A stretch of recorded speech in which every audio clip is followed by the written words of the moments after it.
তুমি আমাকে আল্লাহ ঘর থেকে বের করে এত দূরে নিয়ে আসলা, শত্রুদের হাতে সোপর্দ করলা, তারা আমাকে চতুর্দিক থেকে পাথর মারতেছে।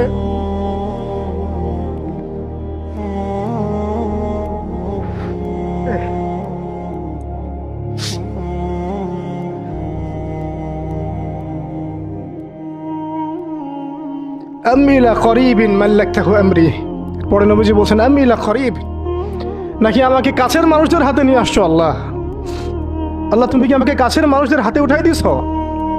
মাল্লাকতাহু আমরি, যারা আমার ভালো মন্দের কাজের মালিক হয়ে গেছে। এইভাবে দোয়া করতে লাগলেন নবী সাল্লাল্লাহু আলাইহি ওয়াসাল্লাম। প্রিয় মানুষদের দেওয়া অপবাদ, মিথ্যাচার, গীবত, তোহমত, পাথর আপনাকে এত কষ্ট দিবে, এই কষ্টের লোড আপনি সহ্য করতে পারবেন না।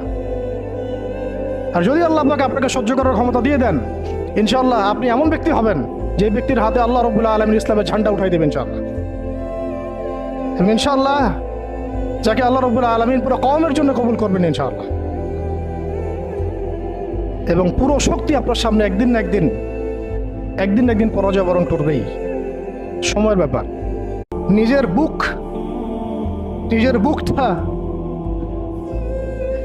বুকটা নবী সাল্লাল্লাহু আলাইহি ওয়াসাল্লামের সামনে এইভাবে দিয়ে দিয়েছেন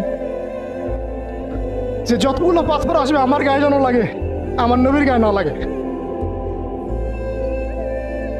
বুক যখন থেতলায় গেছে তখন পিঠ দিয়ে দিয়েছেন, ইয়া রাসূলুল্লাহ আপনার গায়ে একটা পাথর যেন না লাগে, আমার পিঠে লাগুক। এই সময়টা চিন্তা করেন, সাহাবীর কথা চিন্তা করেন, তাদের ত্যাগ তিতিক্ষার কথা চিন্তা করেন, ওই সময়ের সবরের কথা চিন্তা করেন। আর তায়েফবাসী নবী সাল্লাল্লাহু আলাইহি ওয়াসাল্লামের আপনজন ছিল।